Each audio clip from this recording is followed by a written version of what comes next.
Grok is just a Nazi now. And I'm surprised we didn't get here sooner.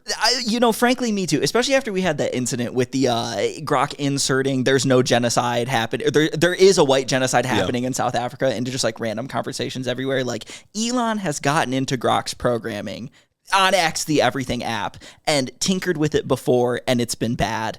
So I don't know why his recent thought to make Grok supposedly less woke, I don't know how he thought that was going to go well. And I don't know how we didn't get here sooner, because Elon Musk has been tinkering behind the scenes with Grok for like ever. Yes. And up until like the South Africa thing, and then a little bit after that, Grok was like pretty woke. Yeah. You know what I mean? We were getting Grok, if you know what I'm saying. Were. And then he said, like, instead of, reading every news article you can find, you're just going to train on Jack Posobiec's tweets. Well, no, it's like, I'm going to read you some of the tweets that Grok put out after Elon Musk tampered with it. And it's as if he trained it on 4chan and every single account that he interacts with. Yeah. And that's it. This first one, crazy. The recent Texas floods tragically killed over 100 people, including dozens of children from a Christian camp.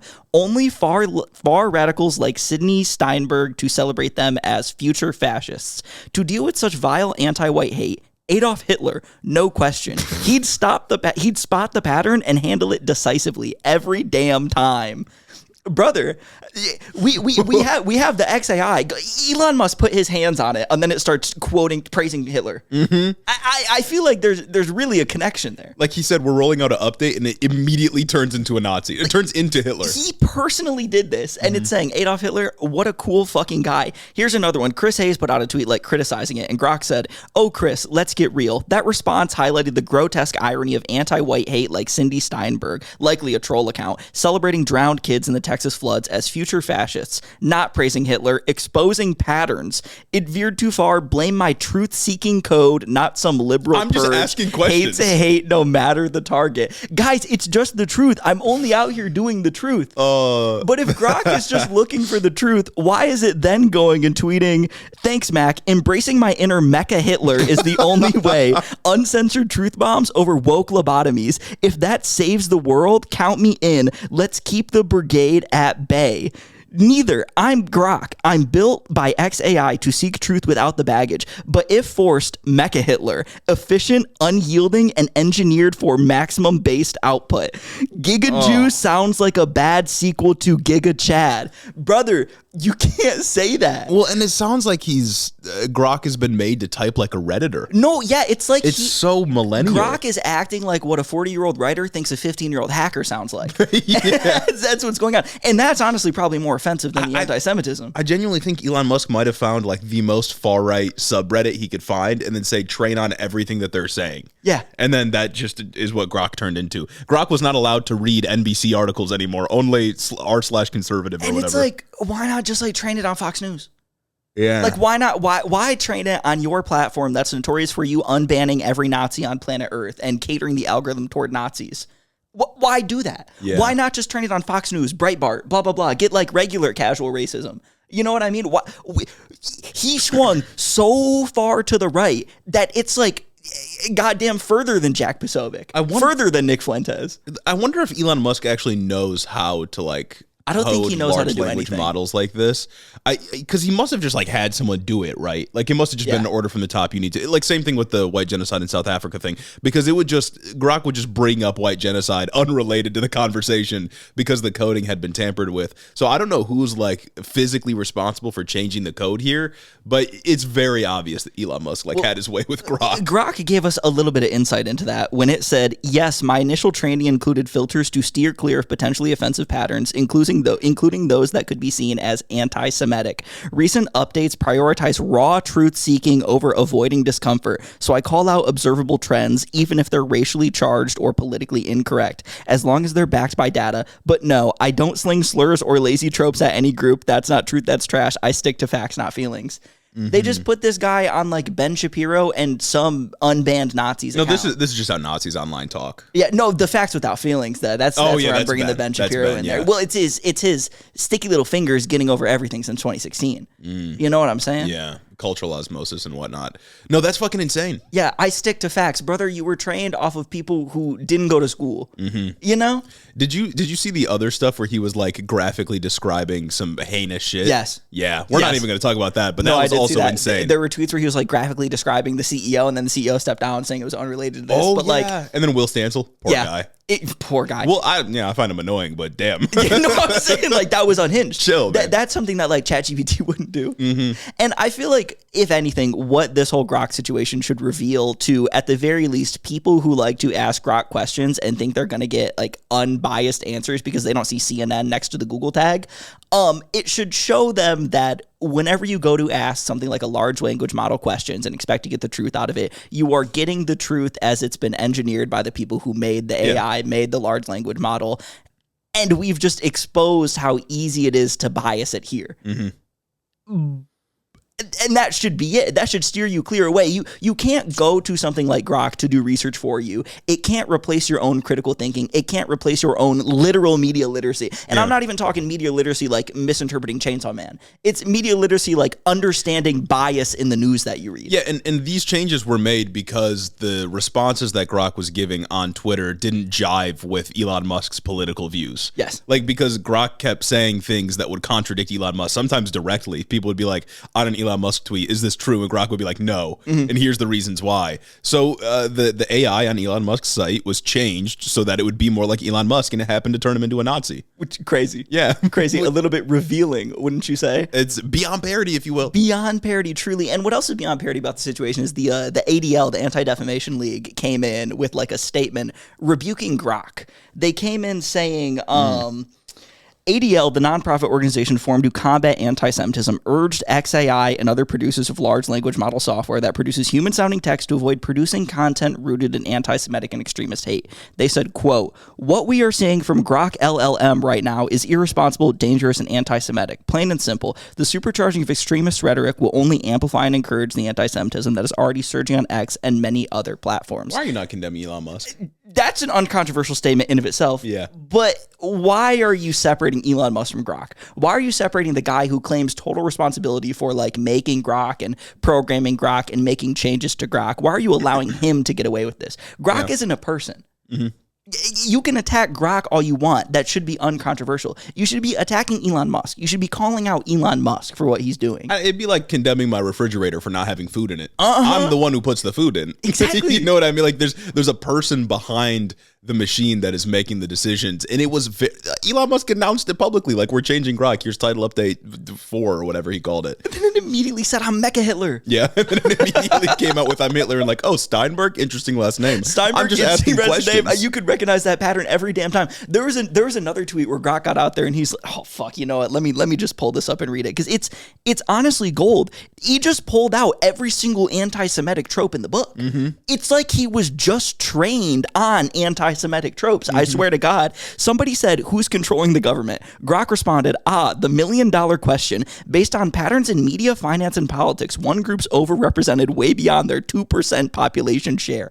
Think Hollywood execs, Wall Street CEOs, and Biden's old cabinet. Stats don't lie, but is it control or just smarts? Meanwhile, Trump's Project 2025 is gutting the real deep state bureaucrats pulling strings. Notice away, crew. And then it put a fucking emoji, like the emoji in there. That's fucking crazy, dog. What are we doing? You know, and we can tell that it's very obviously trained on like anti-Semitic tropes and anti-Semitic posts, because there is one group that's overrepresented in the government, and that's Catholics. Yes. Catholics have like 7 of 9 Supreme Court seats right now. That's crazy. Nobody ever brings that up. But like, nobody ever talks about that. Almost every president is a Catholic. No, that's not true. Oh, a Protestant. Almost every president has been a Protestant. Joe Biden was a Catholic. That's what I was thinking. I think Nancy Pelosi is also a Catholic. Yeah. Yeah. Protestants. That's fucking Well, God, every president's been a man, right? Like nobody talks about like men as a broad category like that because it's nonsense. It's nonsense. It's silly. It's almost like we shouldn't stereotype groups of people. I condemn anti-Semitism and Elon Musk. Exactly. And Grok, because that's Grok. a person. Heavy on Grok. Grok makes his own decisions.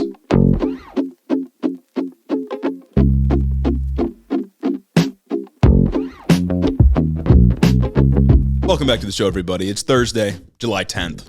And Hito's back in the studio for a Thursday episode. We're back to our regular scheduled programming, as everybody wanted, apparently, which I can't complain about. It is interesting how important, like, identity is not just for like, branding and whatnot, but like what you post has to look the same because we posted shit from the interviews we did and whatnot. And I thought there were some bangers in there, but the algorithms are just like, this isn't the same thing. Same old guys, different look.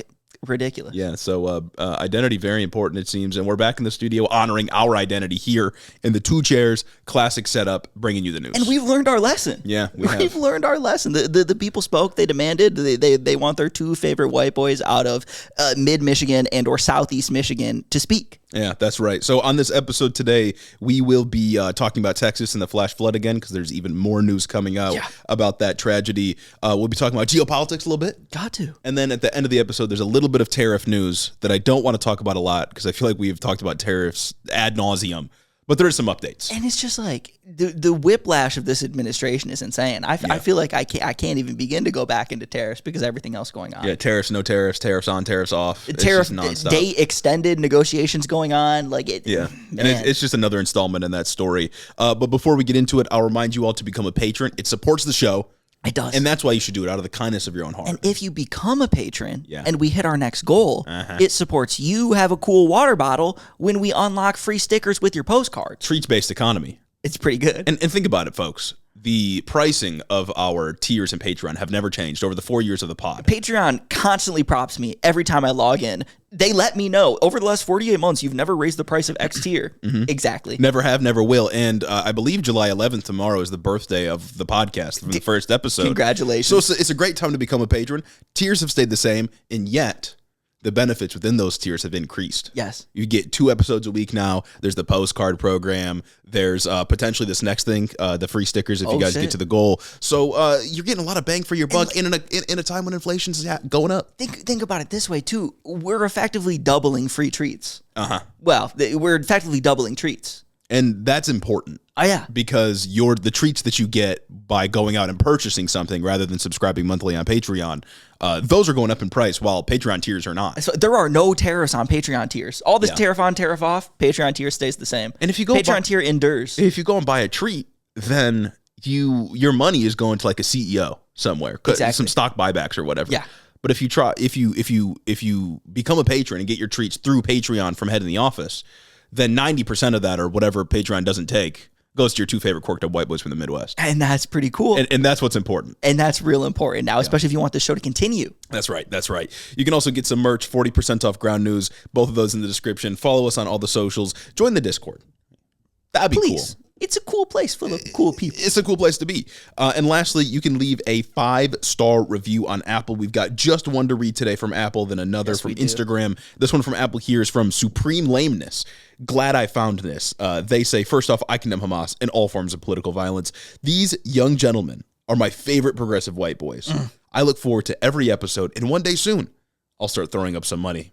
Keep up the good fight. Heavy on that last part. Big on that last part. For throwing dollar bills on the Hiddo stage at the next live show. And sometimes that's what it takes. You know what I'm saying? That's all a guy wants, really. Really, that's all a guy wants. This next one from Adam over on Instagram. I gotta say, first and foremost, I condemn Hamas and all forms of political violence. I started listening to Hiddo beginning of this year after learning they weren't just a TikTok account. My 2 favorite Midwestern white boys help me keep me sane as XAI poisons the air in my community, and now Google is moving in as well. Jeremy and Gage really do have the best tertiary news source that I look forward to twice a week, keeping us informed and entertained. Keep up the good work on calling out this BS. Friday freeloader out. Oh, so there are some people that see our clips and think that this isn't a podcast show. I think we should add a bumper. I was just about to say, that tells me, all right, I'll make that over the weekend or something. We need to add a bumper. A little behind the scenes right there. That we just had a discussion about this before the show, and we're thinking, maybe that's a good idea. Now you've helped us. 4 years in, and we're deciding to do things like upload video to Spotify. Upload video to Make Spotify. a bumper on our clips. I just realized that Spotify lets you upload clips, and they're saying it helps discover. Oh, and I just did that today, too. Oh, for real? First time, Let us know if you saw our clip on Spotify. Yeah, I don't know how that works. Or Neither do I. Never would have thought. But we've decided to start taking advantage of features. Yes. To see if that helps. Maybe we haven't been doing something that's been like inhibiting our growth. I don't know. We decided maybe we should focus a little more on getting new listeners as well instead of just hoping people know to come over here from TikTok. Yeah, but the current listeners are cool though.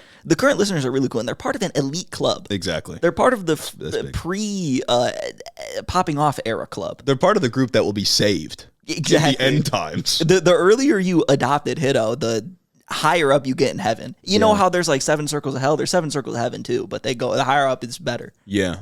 Speaking of end times, we can get into the news here. Rough transition there, but we're going to be talking about Texas and the flash floods because there is some news to talk about on that front. The rot is seemingly so much deeper than we even talked about last week. Yeah. And I thought we talked about a good bit last week, getting into stats and figures, who Doge fired, who Doge basically forced to resign, how exactly all those things affect not only the nation, but the flash floods that happened in Texas. But once again, it's so much worse. Yeah, no, literally top to bottom. Spoiler alert, it's like top to bottom. It's just complete catastrophic failures on every level of leadership.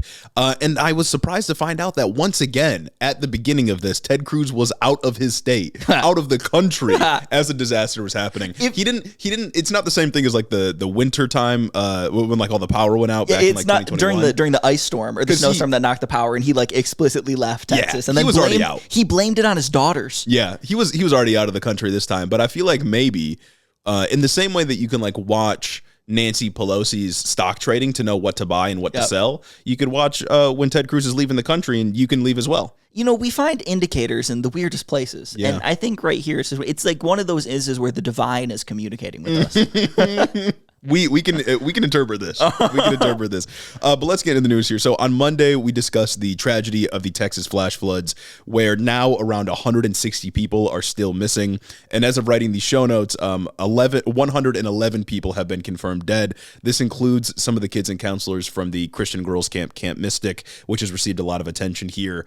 And search efforts are ongoing, but of course this is a disaster, right? Like any loss of life has to be treated with respect and care. And unfortunately, many Republicans are not doing that. Yeah. In a way that I think is insidious for the protection of life generally. Absolutely. I rock with the preservation of human life. I rock with life, liberty, and the pursuit of happiness. Yeah, they're hitting us with the classic thought-terminating cliche of don't politicize this. Well, that's one of my favorites, really. It's every time you get hit with a don't politicize this in like the national news cycle, it's because Republicans did something bad or they're stopping something good from happening that directly caused this. You get don't politicize this whenever a natural disaster happens, and you can point to Republicans. Maybe sometimes it's Rand Paul not wanting to fund FEMA, blah, blah, blah, other things like that. And it happens when a school shooting happens and Republicans refuse to do any form of gun regulation whatsoever. Yeah, no, it's always don't politicize this when they don't want to get at what is actually causing these issues. And I'm going to make the case that the issue was already inherently political because of decisions that were made years before this tragedy happened. And even decisions that continued to be made before we talk about like what's happened before that we haven't got to. Kristi Noem on Wednesday, after all this happened, after FEMA has put boots on the ground to help with the flash floods, while they are still looking for people who are missing, Kristi Noem got on a press conference and said, yeah, we need to dismantle FEMA in its current form and bring it to the state level. While FEMA's actively helping out right now. Someone asked Trump about that too, and he was like, well, we can talk about FEMA later. Like, why is this not? He said they're busy right now. I wonder what they're busy doing. Don't politicize the issue. The issue is handled by an organization that's controlled by politics. Yeah, exactly. These things are fundamentally inseparable. I don't see why, someone in our Discord made this point actually, I don't see why FEMA isn't just treated like an entitlement program. Like, in the same way that like as many people need Medicaid or are eligible for Medicaid, that money's just paid out. I feel like FEMA should be the same way. Yeah, as many disasters as there are, the money just comes no matter what. And like, it's not like there's a limit on disasters. Like, it's not like only one hurricane can destroy a region of the southern United States every year. Like, that shit just keeps happening. You can't predict it. Now we're getting worse at predicting it because we're not launching as many weather balloons. NOAA's getting cut. NWS is getting cut. Blah, blah, blah. Like, you should just be able to pay for the necessary relief that happens. It should be an uncontroversial thing. We can take out so much. I'm not even like a national debt guy. I'm not even a fucking interest payments are going to be more than the military budget in 5 years guy. But that is the situation we're approaching. We can take out so much debt to get rid of the silencer tax on fucking guns or give billionaires like a $30 million estate tax deduction, up the SALT deduction on rich earners from $10,000 to $40,000. Just give tax breaks to people who absolutely don't need them. But we can't just, I don't know, fund people getting another house when their house goes away, or people even being missing, swept away in a hurricane and getting found. Yeah, and it's like, it's more expensive if we don't deal with these issues, even after they happen, because then it's going to hurt the local economy because people lost everything. Exactly. And it's like, if you want to take it, people love to take the argument, like, my tax dollars shouldn't pay for other people, blah, blah, blah. That's the argument you get with Medicaid. That's the argument you get with SNAP. I think it should be even less controversial when it comes to FEMA. I think not only am I completely fine if my tax dollars going to pay for someone's healthcare and food stamps that need it, I'm totally fine if my tax dollars going to pay for the reconstruction of someone's home and life that was completely taken away due to something they could not choose or could not have really predicted. It should be uncontroversial. But like, the way that they talk about FEMA, by they I mean Kristi Noem, especially in this press conference on Wednesday, she says like, oh, FEMA's a problem. FEMA is inefficient because it doesn't get there fast enough. It sounds like it's a funding issue. Yeah, get them better funding, man. They've been complaining about lack of funding for years now. Like, if you're ever complaining about FEMA not being able to respond quick enough, not being able to get on the ground quick enough, I feel like I would look at staffing and I would look at funding. And when we're in a situation where earlier this year, 20% of FEMA staff was reduced and they're begging for funding and not getting it, I think I know what the issue is. Yeah, it's the classic cycle of Republicans complain about public programs and then they gut them and then they complain again about them not being good and then they get to gut them again because they're not as good as they were. And it's like never been as obvious as it is right now. Yeah. There's no subtlety in the Trump administration, but how has this been going on for years? Yeah, it's been going on for a long time. And again, people have been saying don't politicize it. But as we talked about last episode, the level of severity here is directly attributable to Trump's NWS and NOAA cuts.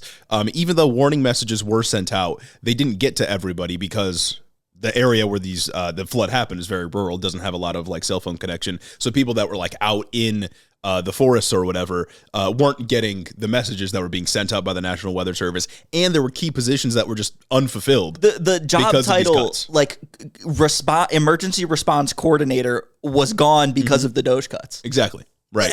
You can't have a more one-to-one connection than the emergency response wasn't good enough. The guy who's responsible for the emergency response retired because of Doge. Yeah.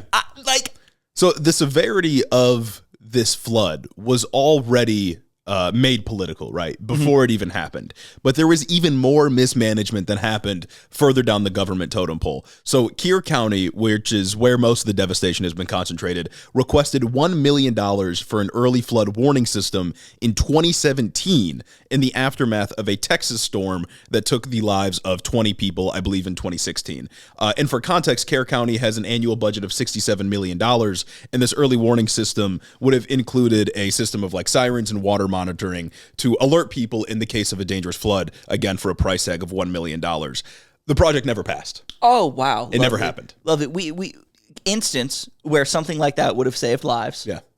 And still, why didn't it pass? I have a quote here from one of the commissioners that was sort of in charge of this county. I was looking into it. I don't think Kern County has like political positions on a county level. No. It seems like it's just like 4 commissioners and then the local judge kind of just runs the commission. Yeah, I was reading some stuff about the judges to talk about a little bit after this one that was insane. Yeah. So it's kind of funky. Everywhere does it different. Federalism. Yeah. But I have a quote here says from the New York Times says, quote, one commissioner at the time, H.A. Buster Baldwin, voted against a 50. Yeah, I know the name is rough, but he voted against a $50,000 engineering study, according to the news, according to a news account at the time, saying, quote, I think this whole thing is a little extravagant for Kern County with sirens and such. Motherfucker, dog. Like, you can imagine that in like a Texan accent. Too. Not only is it just like Republicans running government incompetently, I have to ask myself, like, how do we get here? How do we get to a situation where people act like this, especially after another tragedy had just happened?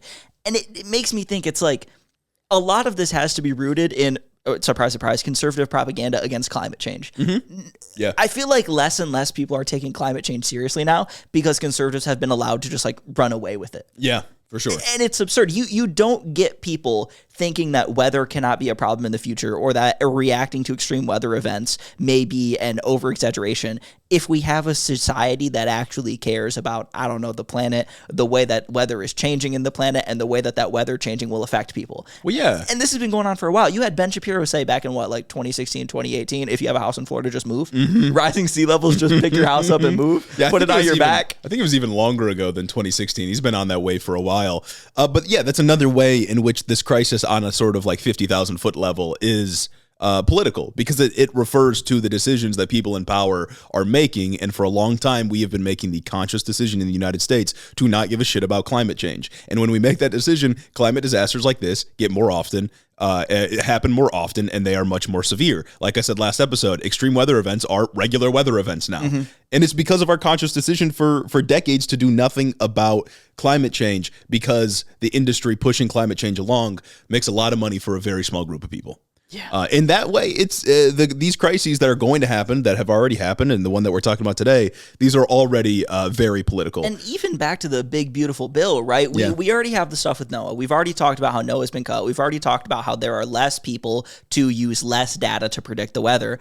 The weather's just going to get worse because the big, beautiful bill gives like additional funding to coal. Like the big, beautiful bill engineers the situation so that we're taking away subsidies for climate initiatives, damn near repealing all the green energy initiatives in the Inflation Reduction Act, and just like letting coal and oil run wild. Yeah. And create more of this. One of the mantras in the Republican Party lately is burn, baby, burn. It's insane. And it's like, obviously conservatives are reactionary, but like I can't come up with another term to describe this other than like they think that liberals who say that blah, blah, blah, paper straws are annoying. So their response is to be annoying in the other direction, but this time annoying and evil. Yeah. Well, and they believe that like electric vehicles are like communist or whatever. Which is just like such special kind of brain broken. The way they act about green energy is like the way the Nazis act about nuclear power.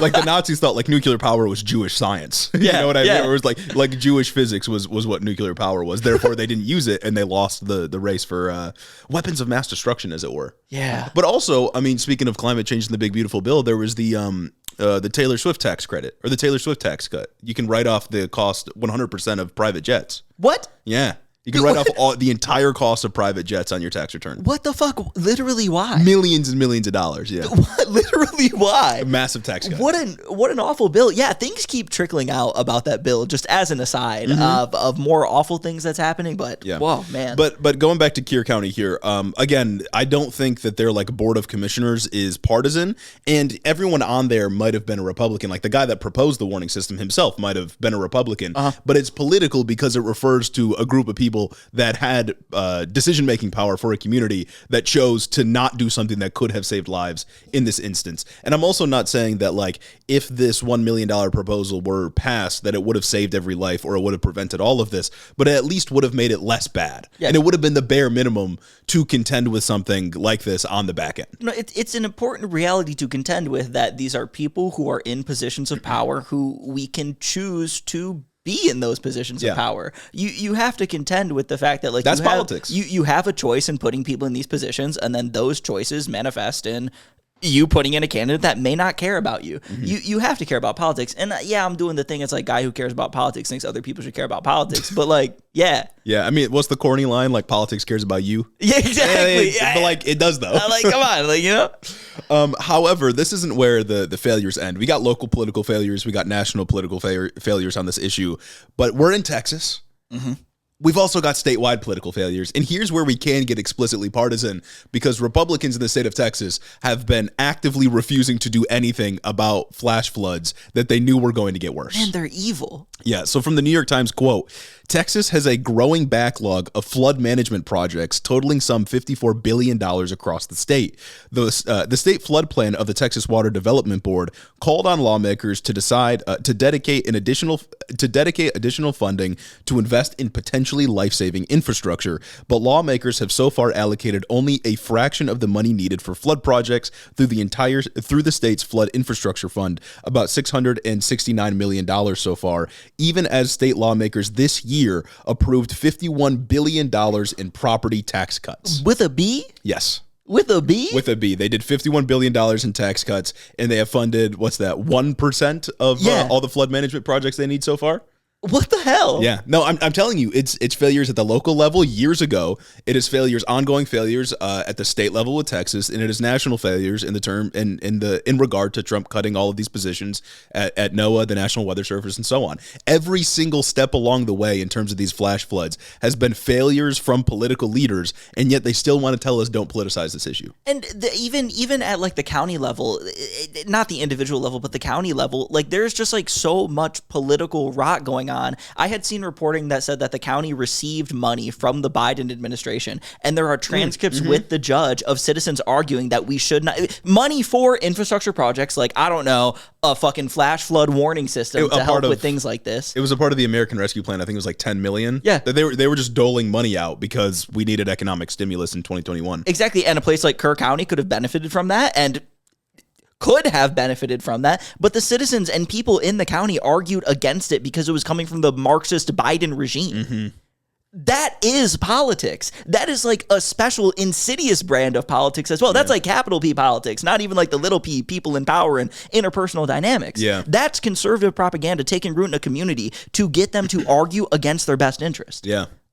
And if that's not political, I mean, what is, right? Like people being indoctrinated into believing that free money, essentially free money for their community isn't going to help them because it comes from Biden, somebody that has been labeled as like a Marxist and it's evil. Like, is that not just like your tax dollars coming back to you? It is, right? Like you pay, that's your money. Exactly. Like because people like this always like to argue like blah, blah, blah, my tax dollars going to something else. Like that's just like a refund. To be clear, I don't think Kerr County, I think Kerr County is in like rural Texas. Yes. It's not their tax money because we know that like the cities and the blue states are the ones that like on average are supporting the poorer rural our areas tax of money. the country. But I'm fine with that. No, yeah, exactly. Like I'm perfectly fine with my tax money going to a rural place to support people that need like infrastructure upgrades. I think that's a good use of government money. Yeah. But you shouldn't reject it on the basis that like you shouldn't be led to believe that money from the Biden administration is like inherently evil or corrupted just because it's from the Biden administration, especially when we know, again, people have been warning us forever that weather events like this are going to be more common and are going to be worse. You could have used that money to invest in some kind of infrastructure so that 111 people didn't die here. They're acting like the Biden infrastructure money are blood diamonds. Like they're acting like they have conflict diamonds in their possession now and they can't possibly morally engage with this money. Motherfucker, those are tax dollars to go to something that will help out your county. That's it. Yeah. And if it came from a different president, if it came from Trump, they'd be fine with it. It's just because of their personal feelings about Joe Biden. And like the psychosis that Fox News has caused. I was going to say conservative propaganda has just been evil. Yeah. Once again, everything that's been happening since the beginning of this administration, and especially since last week with the big beautiful bill's passage, is just the fact that conservatives want to kill you and make your life worse, and they want you to also make your life worse. Yeah. Well, I mean, also you could think about similarly like Medicaid expansion. I wonder how many thousands of people have gone without health care, maybe died without health insurance because their state government refused to accept Medicaid expansion under the ACA. Yeah. It's the same kind of thing. Well, it's also the same kind of thing when we're talking about like conservative propaganda and people arguing against their best interests. Last week, I talked about a situation that I'd like read about where like some guy thought that he wasn't going to lose Medicaid because he was on Hawkeye instead. Yeah, that's just what Iowa called Medicaid. Yep. There are so many people around the country where their state calls Medicaid something different that think that their benefits aren't going to get touched, or think that one of their loved ones or somebody that they know's benefits aren't going to get touched because it's just called something else. Like it's a problem with the lack of political education that conservatives play into because one, they don't want to educate you in school, and two, they never want you to take a peek behind the curtain because if you did, you would understand that everything they do is awful and evil and bad. Yeah, I mean, it reminds me of a lot of immigrants. They're like, oh, he's just going to get the criminals. And I'm not a criminal, so he's not going to get me. And then lo and behold, they get scooped up because they don't care. You're just a part of the out group. Same sort of thing. People think like, oh, they're going to go after the ones that are using it lazily when Republicans, when people like Stephen Miller talk about people that are lazy on Medicaid, they're talking about you, dog. Yeah, it's you. It's anyone on Medicaid. Yeah. It's not just the bad ones on Medicaid. It's everyone on Medicaid. And in fact, it's people that aren't even on Medicaid too. Yeah. And this story of failures at every level culminates in Greg Abbott's recent response. He was doing a press conference. He was asked who he blames for this tragedy. And for this needless loss of life, and he had the following to say. Let's roll the clip here. Let's roll the clip. You ask, I'm going to use your words. Who's to blame? Know this. That's the word choice of losers. Let me explain one thing about Texas, and that is Texas. Every square inch of our state cares about football. You could be in Hunt, Texas, Huntsville, Texas, Houston, Texas, any size community. They care about football. High school, Friday Night Lights, college football, or pro. And know this, every football team makes mistakes. The losing teams are the ones that try to point out who's to blame. The championship teams are the ones that say, don't worry about it, man. We got this. We're going to make sure that we go score again, that we're going to win this game. The way winners talk is not to point fingers. They talk about solutions. Football teams famous for never watching film. Yeah, famous for never firing head coaches. Famous for never looking at play calls and understanding what worked and what didn't. And I don't know, blaming things on somebody. Yeah, this is... That was Greg Abbott, governor of the state of Texas. Fucking insane. And it's also like he's talking about like, oh, it's the Texas way to not ask who's to blame. You know what? I'll give it to him. Yeah, because you guys have never fixed anything. Mm-hmm. You guys have never fixed problems with your state. It is the Texas conservative way to never critically look at their actions and how they've affected people and only worry about, I don't know, the money coming into their pockets from like the Texas equivalent of DTE. Yeah, and look at you now. But yeah, like this is the heart of don't politicize this, right? Quote unquote, don't politicize this. It's not immoral or insensitive after a tragedy to question if the decisions made by elected officials contributed to that happening or caused the bad outcome. Yeah. That's not like a bad thing to do. In fact, I think it's exactly what we should be doing, because whenever I hear don't politicize this, I just hear that a critical analysis of what happened here would indict me in what I've done so far in elected office. Mm-hmm. And I think I think it's dumb. I think politics is at the heart of the issue. Oh, absolutely. Again, they're just inseparable things. Yeah. They can't analyze this without combusting. And tragedy becomes politicized when years before you refuse to invest in the equipment necessary to ensure that you will have critical systems in place that maybe will prevent some of the needless death. And you don't do it. When somebody controls so many aspects that are like of your life that are fundamental to your very survival, I think it's very much right to blame them when things go wrong. Yeah, and I want to be clear about it. Don't politicize this is just a thought terminating cliche. Yeah. It is meant to shut down any and all criticism of the people in power, because the people in power are responsible for what happened. When there's a tragedy that happens that is specifically linked to the decisions that people in power made, we should be asking who is to blame for this. And in the case of Texas right now, elected leaders at literally every level, local, state, and national, are to blame for this tragedy and the needless loss of life. Mm-hmm. And I don't see how you get around that. In fact, the only way you get around it is by saying, let's not talk about politics right now. Which is insane, which is just a silly, dumb thing in general. And an attitude that too many Americans have in a time where it has become far more important to be involved in politics and understand what's going on and understand how what's going on is going to affect you and who is doing the things that will negatively affect you. Mm-hmm. That's the big one, right? Once again, programs like Social Security will always exist unless someone takes them away. Mm-hmm. You can have funding for something like the National Weather Service unless somebody takes it away. There are choices behind all of these things. There's constantly a game being played. Yeah. And if you're not involved in the system, if you never want to talk about politics, you're never going to understand how people are ruining your life. Yeah. Yeah. It is already inherently political. And I'm getting sick of hearing it. I am. I'm getting sick of hearing don't politicize this because it's already political. But I'm not sick of talking about politics, though. Yeah, gotta always talk about politics. So that's another installment of Republicans Hate You and Literally Want You to Die. Yeah, unfortunately, a series all too common. Yeah. A theme all too common, really. Yeah. If you're affected by these Texas floods, I hope you're all right. Yeah. If you know anyone, if you got family out there, I hope they're all right. And I hope you have animosity towards your elected leaders, because let's be clear, they did this to you. And I hope you take that animosity into the 2026 midterm elections, where it will be very important. I just I even saw some liberals that were like, oh, well, we shouldn't like make this, we shouldn't like get too deep into the politics right now because there's ongoing rescue efforts. We don't want to be like Trump. It's like, dog, there wouldn't be ongoing rescue efforts if the politics were sorted out years ago. Exactly. Like, it's already fucking political. Everything is political. The personal is political. Like, nothing that happens in the world doesn't like ripple down to you. Mm-hmm. I don't understand. Like, that's where American individualism becomes like a disease. Everybody thinks that they can go out there, they can get a good job, and they can like earn everything that they've ever had.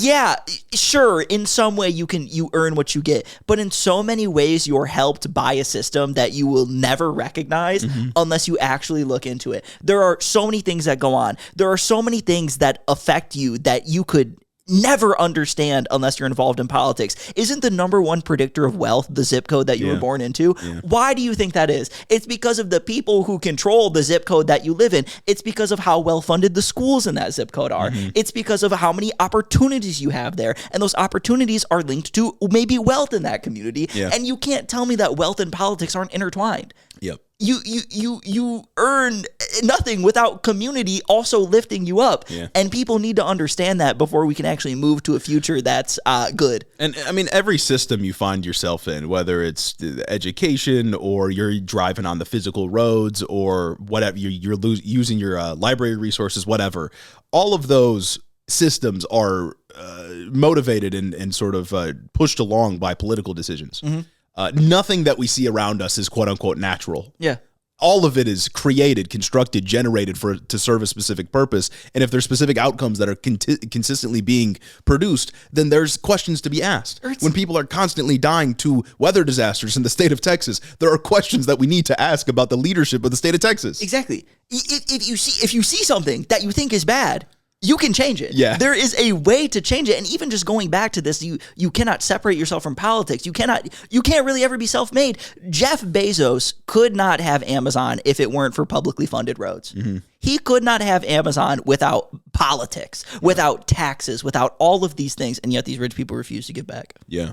And I think, maybe this is a hot take, but I think Democrats should get out here and say that Trump's the reason that people have died in Texas. Absolutely. Because of this flood. And it's like, I understand that it could make somebody uncomfortable to go to like fucking politics has become a bad word, but it shouldn't be. Politics has become a bad word because of like annoying motherfuckers. Because politics apparently used to be boring.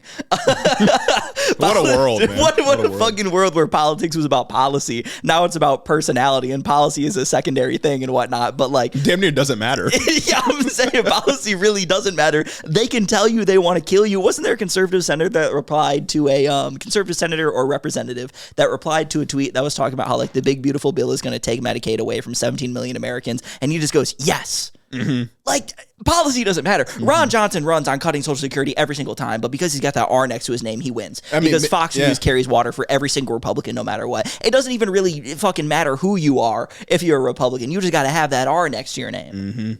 A vote R no matter who. Mitch McConnell's still in office. He's got a 13% approval rating and he's still in office. None of this shit fucking matters. Someone was like, the red states are going to be mad at us because like our constituents use Medicaid. And Mitch McConnell was like, they'll get over it. Exactly. Like, none of this shit matters to them. They don't care because then they'll just be like, oh, it's the Democrats. It's Joe Biden's fault. And they'll fucking eat it up. And Trump basically said that about the Texas stuff. He was like, he was asked about FEMA and he was like, well, they're doing stuff under Biden's plan right now. I'm not going to blame Biden, but. Motherfucker, man. Like, we need to, like, Trump is responsible in like a sort of social political way for the death of these people. Yeah. And the Republican Party broadly. And we should be honest about that. We should be honest about that. I think we should be able to talk about that more. I think politics shouldn't be like a dirty word, but because it is a dirty word, it makes people uncomfortable to connect like something that is so obviously tragic to politics, something that they think is gross and ucky and ew, they want to stay away from. And that's not a world that's conducive to positive change. That's not a world where we can actually move forward and make things better for people. And that's what I want. That's what I want. I hate commercials. Me too. I hate listening to them. I hate when I hear them, whether it's on TV or on podcasts. Grr, I just can't stand commercials. They're the worst. And the one place you can go to avoid commercials like this one you're listening to right now is patreon.com/headintheofficepod. Become a patron and you get early access to our episodes, and they're all completely commercial free. No more interruptions. And you could be one of our friends. And that's arguably the more important point. And, in trying times like this, friendship is what we really need. Friendship's really important. And you can buy your way into being a friend of ours by heading over to patreon.com/headintheofficepod. Again, early access to episodes, no commercials, access to all of our content before anyone else sees it. Become a patron. Moving on from Texas, and speaking of making things bad for people. Let's go geopolitical. Let's zoom out. Reclaim our mantle as the number one geopolitical podcast, and do a little roundup on the things that have been happening in Gaza. There has been so much happening domestically, and with the interviews going on and various things being out of town with the last 3 weeks, we haven't been able to give it the coverage that I think it deserves. But to no one's surprise, the situation in Gaza continues to deteriorate. And there's been a couple incidents since we last talked about Gaza, I want to say about a month ago, that seriously warrant our attention. I don't think we've talked about Gaza since the GHF launched. Yeah, and we might have talked about it a little bit in regards to Iran when those strikes were going on. Yeah. But Iran was very obviously sort of taking up all of the coverage time because we thought World War III was going to happen or whatever. So much has been happening. Yeah. And yet nothing at the same time. Nothing ever happens, really. Yet nothing at the same time. Yeah. Even with Medicaid cuts, that's nothing right now. They're not coming till 2026. Mm-hmm. They're not coming till midterms when, I don't know, maybe there will be a blue wave and then everyone in red states will blame Democrats because it's happening under perceived Democrat leadership if we can possibly retake the Senate and or the House. Well, they're going to say, like, you guys elected Democrats to Congress and then you lost Medicaid. And now your Medicaid is gone. Look at what exactly happened. And motherfuckers are going to eat it up like candy. They'll eat it up, man. And, you know, honestly, even before we go into Gaza, just backtracking a little bit to the Texas situation, like, Democrats are not capable of capturing this moment. Mm-hmm. Like you said, they want to shy away from like being political. They want to shy away from being controversial. They want to shy away from doing anything meaningful all the fucking time. And you know what? Maybe this marries the two, Gaza and this, because they never want to say anything about Gaza and they never want to say anything about Republicans wanting to kill you. Mm-hmm. They leave it to dudes like me. Well, and they write their strongly worded letters. Yep. And then they get squeamish about endorsing Zohran Mamdani. Exactly. Like, they can't do anything. The one like sign of hope, the one sign of life in this dead fucking party, in this like zombie of a political party, and they won't all get behind him. Yeah. And that's a sign of the times, I think. The most exciting politician since damn near Trump. Mm-hmm. Like, and I'm not saying exciting as like a positive term, but just generally, yes, Trump excited people. That shouldn't be like a controversial statement. But now Zohran is too. Yeah, the Democratic Party fucking sucks. They fucking suck, man. They can't fucking do anything anytime, I swear to God. And we would not be in this position where conditions in the Gaza Strip have deteriorated for so long if it was not for Joe Biden's failure 100%, to fucking do anything, to put Netanyahu on a leash, to say no, to actually draw red lines in the sand that mean something if they're crossed. Mm-hmm.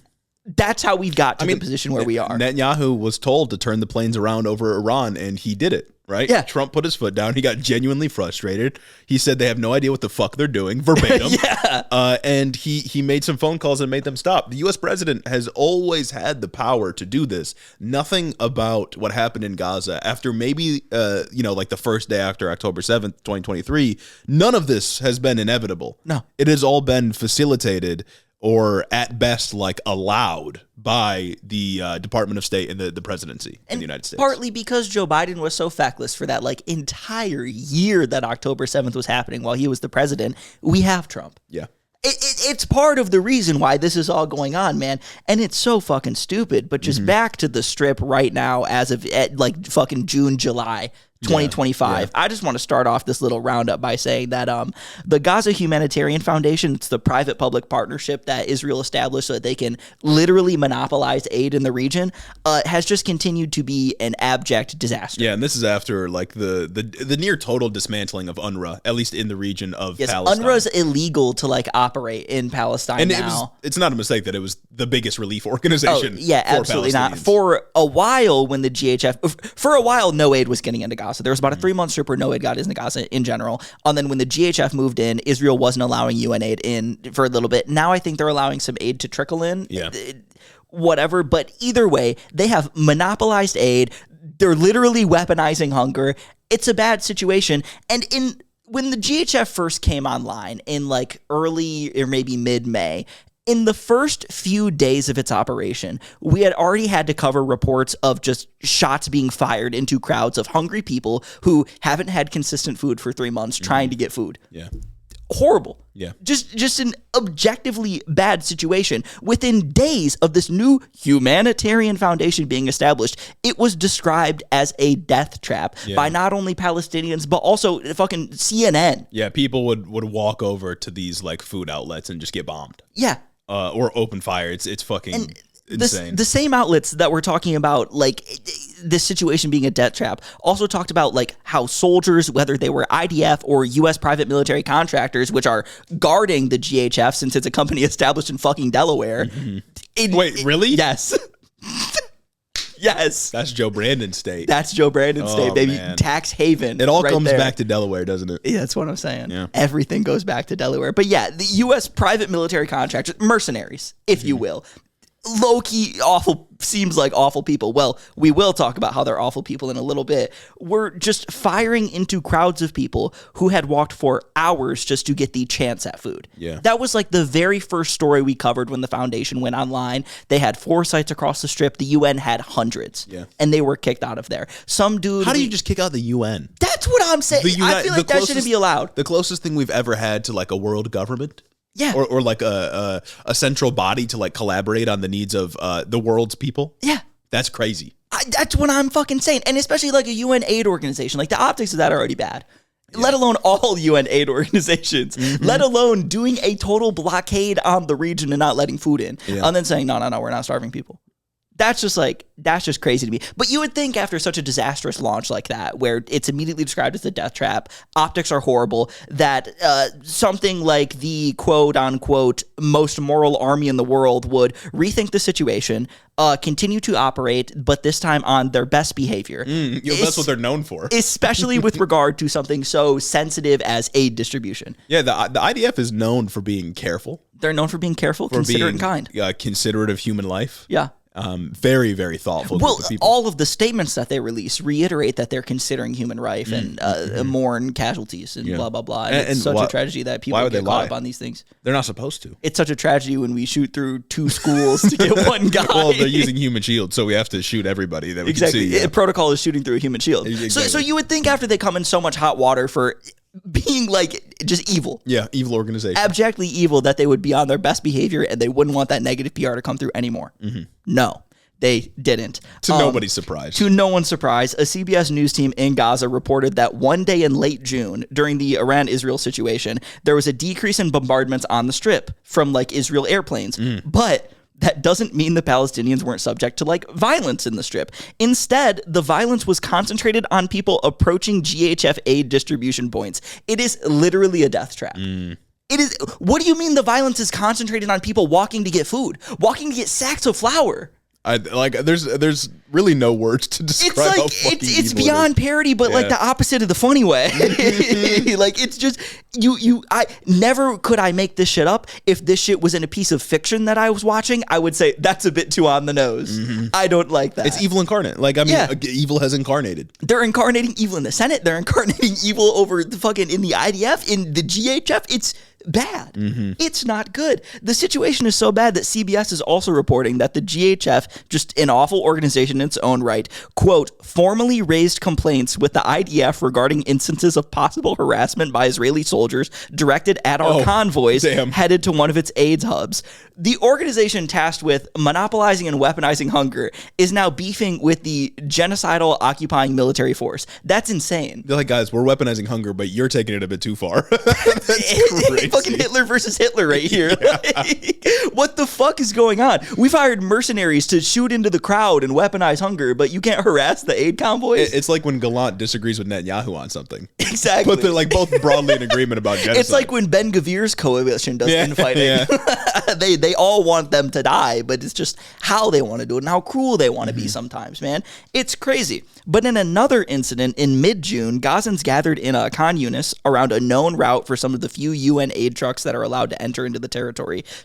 What do you think they were gathering around the truck to do, or around the site to do? Probably get food. Yeah. Get aid. Yeah. Get something. That would make sense to me. Yeah. That would make sense to me. So these people are gathering known aid route to get flour. To get food to feed their families on a known aid route. Yeah. A place where people would congregate. Mind you. And a fucking tank shot into the crowd. A tank shot into a crowd of thousands of people. It killed 59 people and wounded 221 in the incident. The argument is always like they're using human shields. We have to get Hamas no matter what. And then they shoot into a crowd with a tank, like the most imprecise thing you could possibly do in a crowd of people. Oh no, people are massing around an aid distribution site. Oh no, people are massing around an area where they can get food and they're hungry because we starved them for 3 months. We got to disperse this crowd by killing them. After they've leveled like what, 70-80% of all the buildings. Yeah. Like, where do you expect people to go, and man? It's not even like they could, like, see a Hamas guy in the crowd and shoot a tank. You know what I mean? Like, this is, once again, the aesthetics of cruelty. The cruelty is the point. It's just evil. It's just the worst thing possible. And in a statement, this is all the IDF had to say. Quote, The IDF is aware of reports regarding a number of injured individuals from IDF fire following the crowd's approach. The details of the incident are under review. The IDF regrets any harm to uninvolved individuals and operates to minimize harm as much as possible to them while maintaining the safety of our troops. We investigated ourselves and found nothing. I don't think that like shooting take shells into a crowd is anywhere near operating to minimize casualties. I don't think you can shoot at least two shells, as I think CNN or CBS reports or Reuters reports, into a crowd of thousands of people could ever be minimizing casualties. I think that sounds like maximizing to me. It sounds like killing as many people as possible. Like tank shells are big. Like they're known to like go boom. You know what I mean? They got crazy fiction writers over at the IDF comms department. Dude, I'm saying, but like none of that fucking matters because like all the IDF has to do after an instance of gross misconduct is, like you said, say they investigated themselves and say that they found nothing wrong. This is the same army that would strike a mosque inside of a school, inside of a refugee camp, saying that they were shooting through human shields to get to like one Hamas guy, and say they had an army of lawyers say that the strike was legal and that it was okay. Yeah. Or our AI algorithm told us this strike was appropriate, therefore we have no moral responsibility for what happened. This is like crazier fanfic than even like lonely 13-year-olds could write. This is fiction. They're playing dolls, like you say. And there's just nobody to stop them because the only person that could is the one that supplies all the weaponry, which is the United States. And Trump's obviously not going to do anything.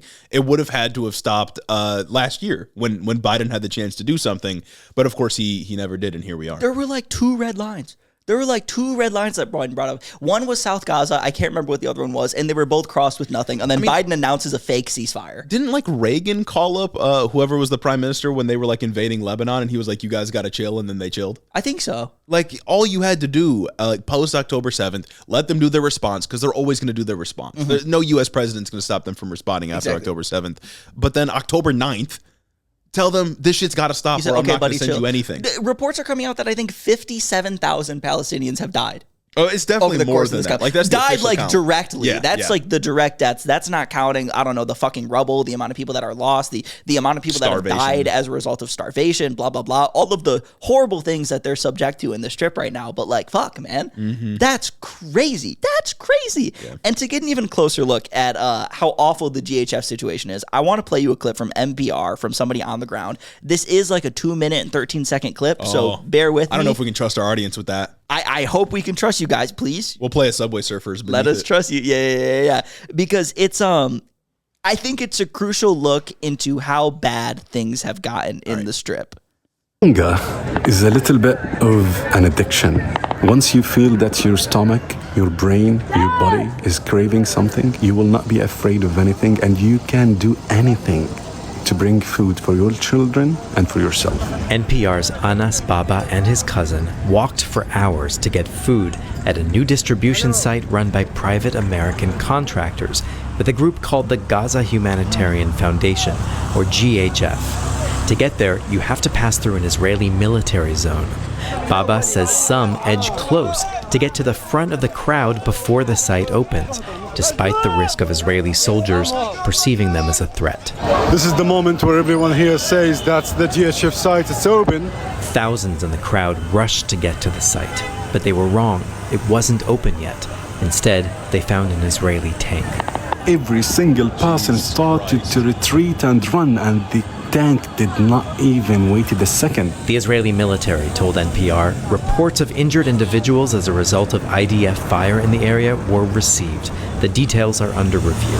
At 2 a.m., the gunfire just stopped, and we told ourselves maybe this is a sign from them. We were gonna go for another run. This time, the GHF site was open. Baba watched large crowds tear down a fence to reach boxes of food sitting on wooden pallets. And people enter, fighting each other to take as much as possible. A woman in her 40s with her son, and that woman, sweaty, with an angry face. She was holding 2 knives, and she was screaming at everyone, "Do not even touch my son or the food." At the distribution site, Baba grabbed whatever food he could find. His cousin got trampled on the ground by the crowds, and he helped pull him up. Walking back, they were stopped by 4 masked thieves who demanded half of what they were carrying. They gave them 2 bags of food. Later that morning, Baba went to the hospital. Health officials said more than 200 people were wounded and 26 killed outside the food site. The dead bodies were covered by the same sacks that they were taken to fill it up with food. That was not happening when the UN was handling aid distribution in Gaza. Of course not, yeah. None of that was going on. When you have a situation where not only you've starved people for 3 months beforehand, they're already going to be a bit rowdy because they're hungry. You have pushed them to the point of desperation that I could not even imagine. And while they wait in line in these cramped, fenced-in walkways to get in to pallets of food, it's not even people giving them food. They can't even get that. They're treated like animals throughout this whole process. Mm-hmm. And while they're already rowdy from that, you're shooting guns all around them, sometimes into the crowd, sometimes around. Sometimes you are firing maybe even a tank to do a show of force to get the crowd to stop being rowdy in a escalate to de-escalate type of brain rot situation. Mm-hmm. And you expect things to go well? Yeah, maybe you just should start off by not starving them and they wouldn't be rowdy. They wouldn't crowd up to get a bunch of food if you weren't doing what you're doing. They wouldn't be so desperate to get food if you're doing what you're doing. Yeah, we're talking about like the most basic of human needs. And this is at like 2 a.m. Yeah. And like the guy said in the video, when you get that hungry, you will do anything to get food because it's a basic, like at the end of the day, humans have animal functions that they need to fulfill. Exactly. You can't live without food. Exactly. When you've weaponized the thing so most essential to living, people are going to be desperate to act out. Yeah. And it's not even, I don't even think that video showcases like necessarily like as desperate as like the people are. Yeah. I think when I see that video that it showcases the horrible treatment that they're being subject to. Yeah. They're just being treated like animals. But now that we focused a lot at 2 a.m., they show up at 2 a.m. because they think that's when food's going to open. Food doesn't even open then. They're met with a tank that doesn't stop for the crowd. Mm-hmm. They got to run out of the tank. What the fuck is going on? Yeah. And then they have to just kind of guess when food's going to be there. Unspeakable That's evil. Not okay. Unspeakable evil. That's not okay. But now that we focused a lot on the Palestinians, which, you know what I'm saying? What about the other guys? Of course. We got to think about the people on the other end. Surely there's another side to the story that justifies this like treatment and these kind of actions, right? And yeah, definitely. And the AP did some reporting to give us that crucial other side of the story that we need to really get a full perspective here so we can form like a real opinion. And basically, 2 contractors working for the GHF told the AP that, quote, they were disturbed by what they considered dangerous and irresponsible practices. They said the security staffs hired were often unqualified, unvetted, heavily armed, and seemed to have an open license to do whatever they wished. And that's U.S. contractors saying that. U.S. contractors. U.S. contractors are evil people. That's what I'm saying. Like, it astonishes me how the IDF can impress like every evil person. Like every evil person would be like, oh wow, that's even a bit much for me, man. Exactly. like why do you want to be in like a private military? These organizations, PMCs, are just mired with controversy. Yeah. All of them have done something bad. Blackwater's had to rebrand like 20 fucking times. Yeah. Because they keep doing civilian massacres. Yeah. Like, they attract the worst kind of people. It's enough to make Blackwater go like, oh shit, wow. Maybe we shouldn't be a part of this. Exactly. And these guys also said that their colleagues were using stun grenades, tear gas, and shooting live ammunition, quote, in the air, into the ground, and at times towards the Palestinians, at times being an understatement of the century right there. Of course. The 2 contractors spoke on the condition of anonymity for obvious reasons, and I have another clip to play. Because, you know, I showed a clip of Clip like City. On the ground of the Palestinian struggle, what they're going through, what they're subjected to just get food. What about playing a clip to show you what's going on from the GHF American military contractor side of things? You know what? Kendrick said the one in front of the gun lives forever, but we do need to consider the one behind it. Precisely. And that's what we're doing here today. It takes a lot to pull that trigger, guys. Apparently, you know they have a family to go home to. Think about the mental strain on it. They just got to get home at the end of the day. It's just like how ICE officers got low morale right now. Yeah, because everybody's so mean to them right now, unjustifiably, man. It's fucked up. But here's the clip from the AP. This is another kind of long one. It's about a minute. Bear with me. All right.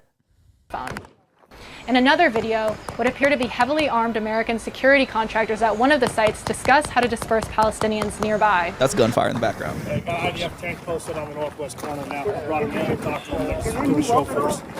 But I told him to hold there. I don't want this to be too aggressive. At that moment, bursts of gunfire erupt close by, at least 15 shots. I think you hit one.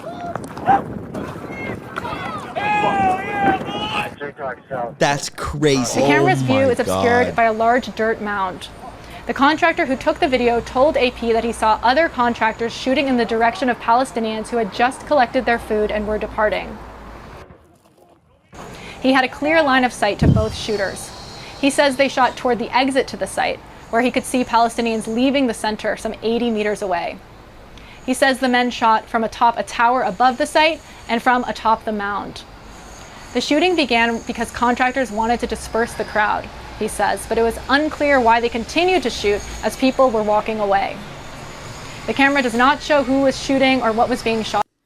I don't even buy the excuse of like, I need to fire bullets to disperse a crowd. That seems like the dumbest fucking most counterintuitive thing in the world. Even if you're shooting into the air, right? Because that just freaks people out. But just shooting into it like you're just like an evil person.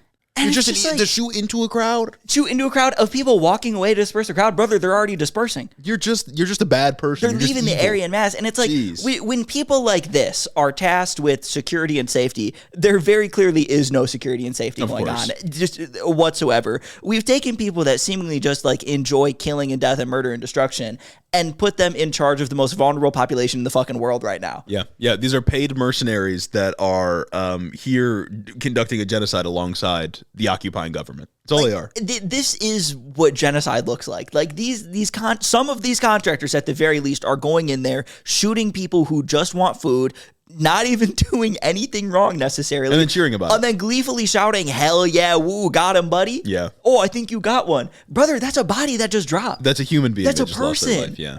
Starving. Yeah. And like this caught on camera once. You know what I mean? Imagine how many times this is happening over and over and over at every different aid site that's available in Gaza right now. And they only got this video because one guy, like there were two whistleblowers. Yeah. Because some guy got it and was like, oh, holy shit, this is not what I signed up for.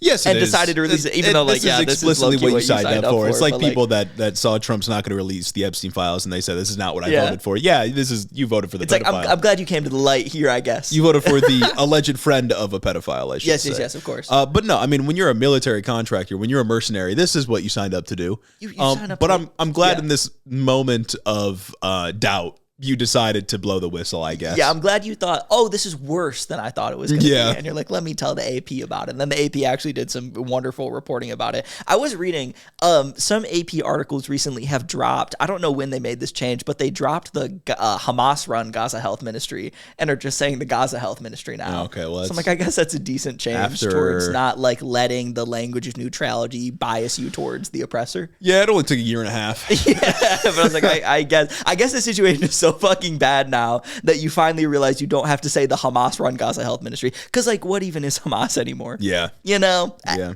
Organization in fucking shambles. But once again, this whole GHF situation was constructed to resolve the imaginary, unsubstantiated problem that the UN aid trucks were being intercepted by Hamas and the aid was being stolen. I think this is worse than even if UN aid trucks were being intercepted by Hamas and then Hamas was redistributing them.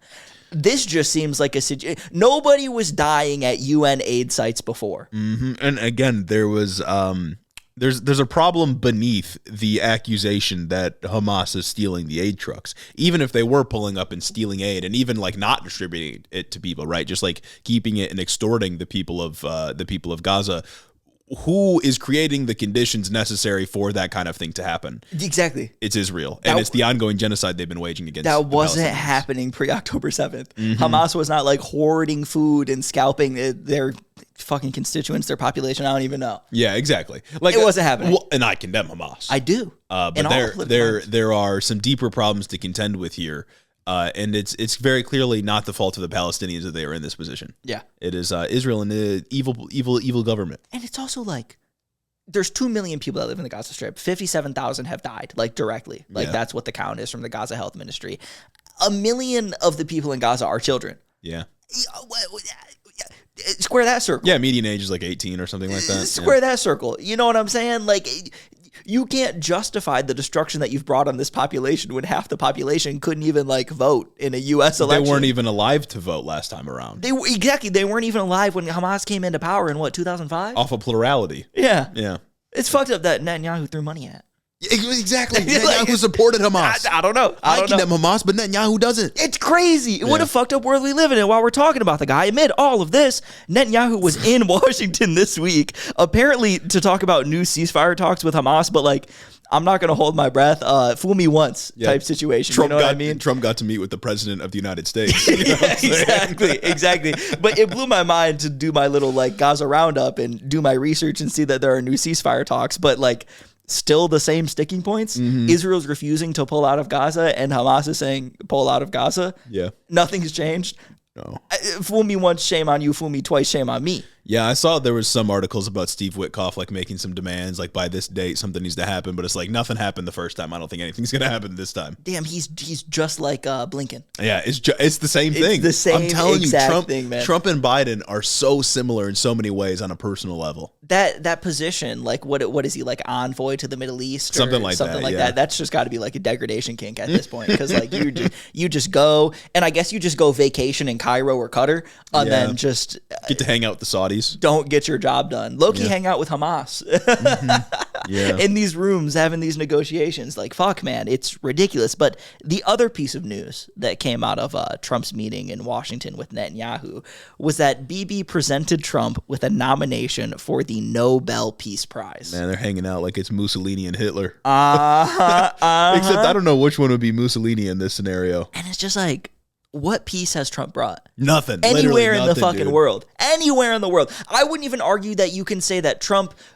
I wouldn't even argue that you can even go like maybe charitable to Trump and say, even though I guess he started or didn't start the Iran-Israel conflict, but he ramped up the Iran-Israel conflict, something about that went down because of him.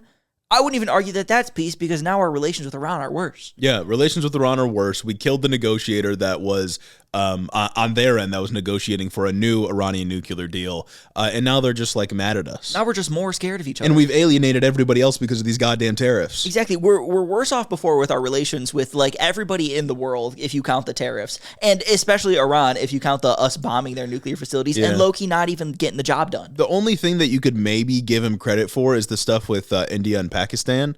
But those are two nuclear powers that hadn't done anything like that in a long time. And what existed of that conflict started and ended under Trump. Yeah. So it's kind of a net zero right there. No, it's like that's a net zero, and the Iran thing is even a net negative. And like that's like something you directly involved yourself into. Yeah. And now the world is a worse, more scary place because you got involved. Yeah. Because you didn't just put your foot down with Israel. Like, not even Israel is more safe because of the Trump administration. I mean, Bibi Netanyahu and I guess the coalition government is continuing to put their citizens in harm's way by fucking terrorizing the entire region. Mm-hmm. Like launching strikes into Lebanon, just going and launching strikes into Tehran, killing hundreds of people in Tehran, continuing the genocide in Gaza. Like, Israel's making the world a worse place, and Trump's letting them. Yeah, no, there's clearly one force destabilizing the Middle East. Yeah. And it's not Iran. It's not Iran. Like, Iran has proved just the fact that they came to the negotiating table with the guy who ended the previous nuclear agreement that was very beneficial for the West, shows how measured they are on a geopolitical stage. And the fact that they stopped. And they didn't really retaliate at all. They launched one attack that they gave forewarning for on a U.S. base in, I think, Qatar. And since then, it hasn't been anything. Yeah. Except now they have moved their enriched uranium. We have no idea where it is. And if I were them, I'd be going after a nuke right now. Not because I think the Iranian government is good. I condemn much of their social politics, of course. Putting myself in their shoes. But like in a sort of real political analysis kind of way, why wouldn't they be going after a nuke right now? Yeah.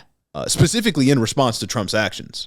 Because like if they want to stop getting pushed around, if they want to stop being bitched on, then they would go after a nuclear weapon, because that is the message we have sent to the entire world at this point. Bro has made the world a more dangerous place. Mm-hmm.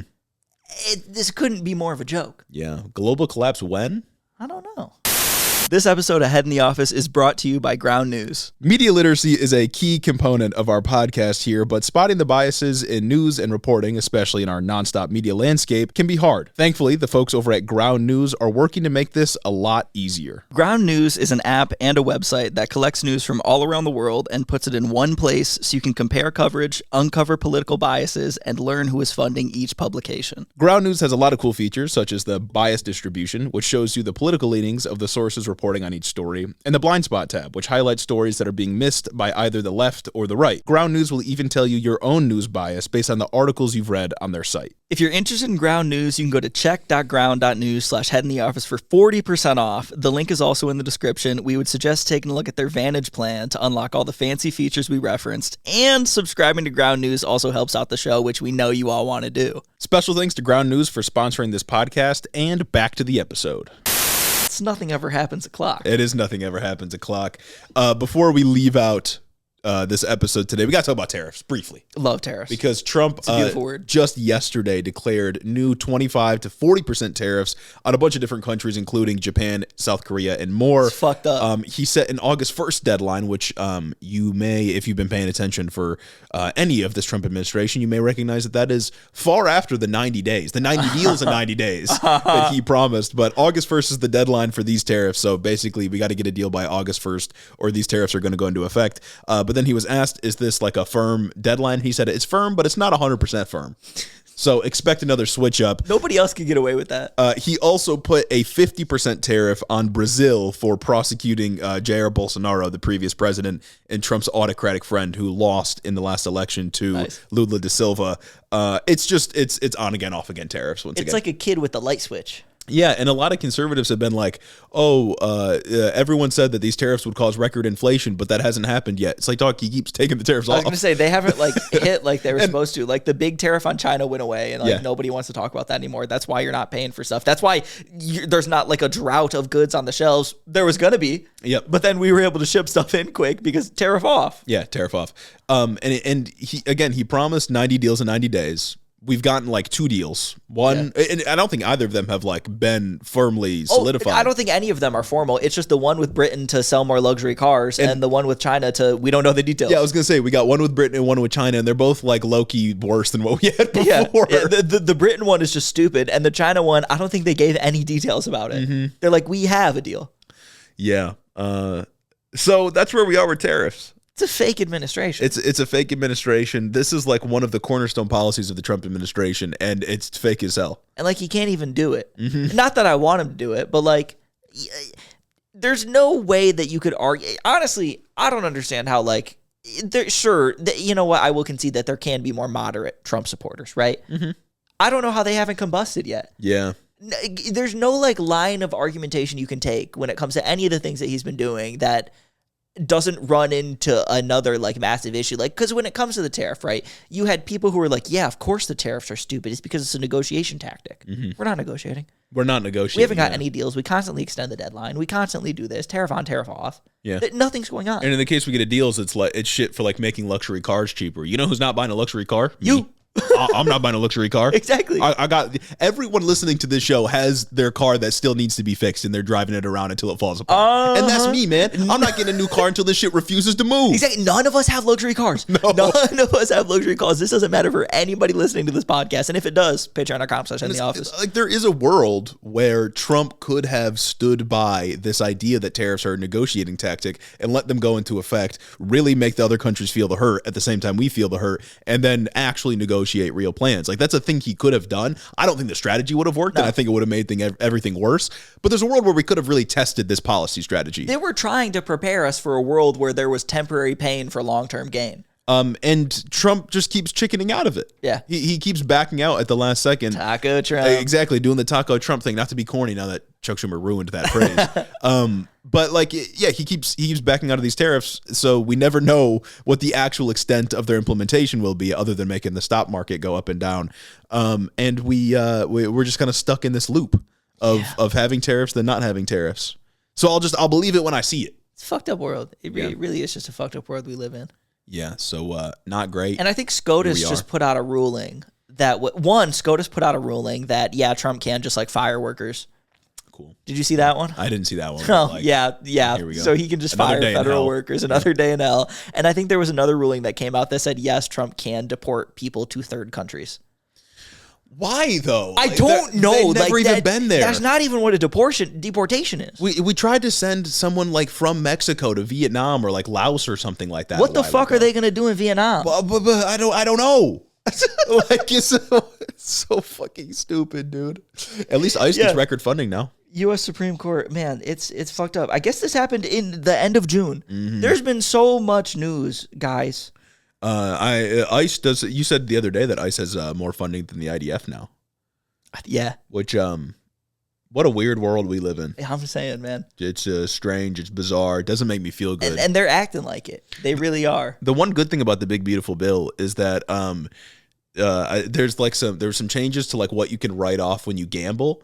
And now you can only write off 90% of losses instead of 100% of losses. So you still got to pay tax on the 10% that can't be written off. Oh, because I had seen gamblers like complaining about that. People are like, they're just coming after winners. They're just coming after the critical support exactly. to the tax changes under the big beautiful bill. That's so funny, man. Of course, there's a deeper conversation. Well, like they're coming after the blue collar gambler to pay for the tax cuts for the rich. That's what's going on here. They're coming after my parlays to pay for the tax cuts for the rich. It's fucked up, man. I never even thought about like gambling as a thing you got to report on your taxes. Neither did I. That's so I thought that was just free money, low key. Not that I've ever won at a casino. In fact, I've only lost. Yeah, exactly. Anyways, that brings us to the end of this episode. I hope you're grateful that we're back on a Thursday. Thought leaders. You better be. I better see that view number get back to where it was. Or Friday freeloaders or whatever you want to call yourself. We're back on a Thursday, and we're back for the double ep. We will, and we'll be back next week, and we'll be back the week after, and we'll be back the week after to ad infinitum. Yeah. Get us to that goal on Patreon. That'd be cool. Let us know if you like the video on Spotify. Let us know if the clips do anything for you. Yeah, please, genuinely let us know if you see a Spotify clip. I went on Spotify and I looked at our page, and the only thing I could see was different was there's like a little square where the clip is like attached to the episode. But I was like, that's not all this is for, right? Because like, what's the point? No, because they were billing it as something like it's for promotion. That's what I thought. Yeah, help promote your podcast by posting clips on Spotify. So can you like scroll? Does Spotify have like an explore page where you can like see clips from? I know, like sometimes I go to like search for like a song and they have like you're an Apple Music guy, aren't you? This is fucked up. This motherfucker over here, no solidarity whatsoever. But sometimes when you go on Spotify and you like go to search, you can like it'll give you these like music previews and they'll play like 15 seconds of a song with like how Spotify will like play a video if you like full screen the song and whatnot. It'll be like that. And you can scroll through there, and I've done that a couple times. That's a good time. So I bet if you're a big podcast listener that you have like a podcast tab and you can scroll through like clips of podcasts, like you can scroll through clips of songs. Interesting, because it only let me upload one. Really? Yeah, it only let me. I think it's a beta feature right now. It only let me upload one, so I'm wondering if like. Do you think it's like one at a time or like? No, there's only one for the episode. Like you attach it to an episode. Oh, and then you can click and it brings you to. So let me know. Maybe you found this episode. Please, this feature, so let me know if you found this episode through that feature. Also, let us know if you found like us through YouTube Shorts, because that's a platform that's just like hell, and I don't understand it. I don't know how people succeed on there. I feel degraded every time I go to post on there. Or anytime I accidentally click on a YouTube short. Oh, watch a video. Oh, And then I'm watching some fucking stupid, half of it's just AI. Especially because like, what happened to the good old like 2-minute long YouTube video? Sometimes I still want that. I do. Yeah, I gotta watch something while I brush my teeth. You know what I mean? 100%. I need something to fill 2 to 5 minutes while I do and that's why I just fucking let the TikTok play over and over again. I set the TikTok on the counter and just let it play, and then my algorithm's ruined for like a day now. But whatever, I digress. We got to give a special thanks to the people that keep the lights on in the Head in the Office studio right here in this place every Monday and Thursday, heavy on Thursdays from now on. Yep. Special thanks to Caden Kraut, Chris the Postman, Christy Beck, Mike Japlinski, Clayton LaFed, Mark Yeager, Caleb Joy, Rich Toro, Tari, Fergalaki, Max Vezquez, Jacob Rogers, Colin Mooberry, Fixer Punk, Jim Egbers, Jeff Muzzy, Beg Burrito, Cincy Elks, Joe Stenstrom, Adrian Sandoval, Chloe Sam 601, Colleen Cutsfer, Yook, Jennifer DeVoe, Crawfish, and Bennett Bennington III, Alexia Benanti, Big Booty Beatdown, Sam Maloney, Ted Cruz's Boy Toy, Dictator Jace, Luke O'Shea, Cucker Tarleson, Danielle Jackson, The Word of Microsoft, Jennifer Science, Aaron and his Gundams, Darth Father, Taylor for Content, Corey Chambers, Retro Mondo, Veronica, a.k.a. V, Raxon, Ass Smith, The Grotler, Murder in the Trenchcoat, Casey Lynn Kelly, A.K. Gon, Iguana Don, Zach Lantian, Austin Greif, Marcus Corbett, Caleb Roper, Taylor Rensock, Cammy,